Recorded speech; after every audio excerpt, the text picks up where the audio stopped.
This may look nautical. It's not. This is a basement in a landlubber's home. But I have appreciation for almost all things maritime.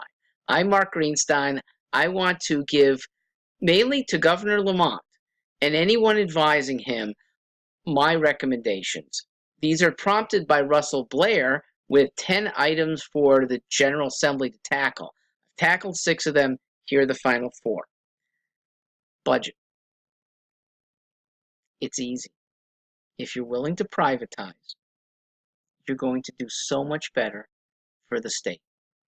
You will not have what seems to be this intractable problem. You are going to let people fund organizations directly. How good is that? Because the best organizations of need are going to get even better funded. You don't have to fight. The moderate, the marginal organizations that could get their act together and become really good, they're going to, because they'll be beholden to the good work that they themselves do to get good donations, good funding in future years. The bad organizations, the incorrigibly bad, you've had 2 years and you can't attract enough sentiment and dollars from the public, you don't deserve to be funded. It's that easy. And guess what it does, Governor? It takes the General Assembly out of the equation. You decide what departments, okay? I think they should be the ones at first that are almost surely to get well funded, okay? Things that people perceive we can't do without, even though we could, okay? Put it in their hands. Now, don't put it in the General Assembly's hands. Until they prove themselves in this General Assembly that they are responsible, go with their track record, which is not a good one, of not reading bills, of funding, even though they have read them, UConn sports coaches, family members of UConn coaches that are getting nepotistic contracts, not disciplining when things have gone wrong, not even reading bills. Until that changes, take as much away from the General Assembly as possible, put it in the hands of the people. Look, the General Assembly is meant to be the extension of the people, but they have failed to iterate, to put into action what households want. Okay, look, not a single household would ever pay 11 times the market value of anything. But that got through last year's General Assembly. That's that transportation land site down in Orange, right? Thankfully, that got killed. It shouldn't have seen the light of day. Shouldn't have. General Assembly, they approved.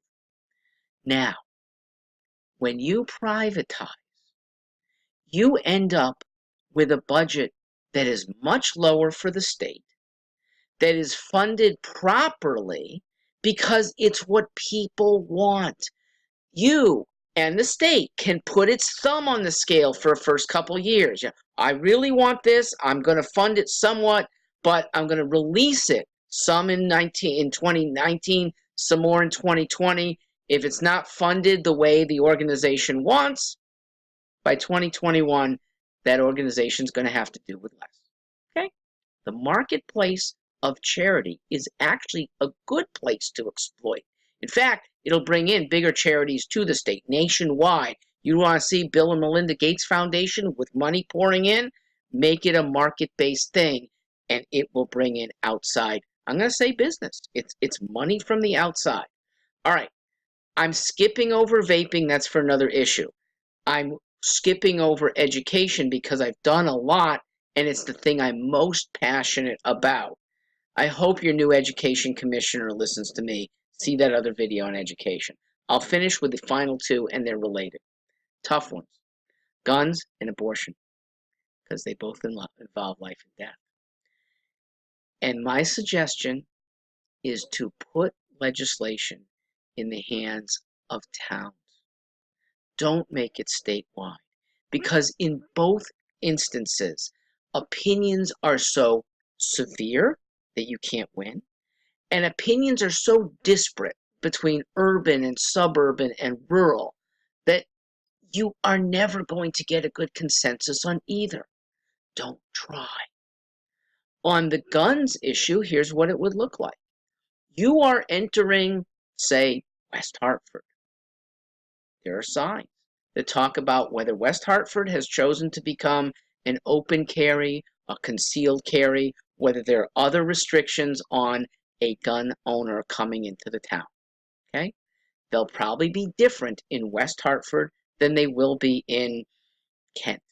There will almost certainly be differences between Bridgeport, which has problems with guns, and Sterling and Voluntown, where I don't think we have any problems. People are well trained, well respectful of both the law, the community, and the devices called guns.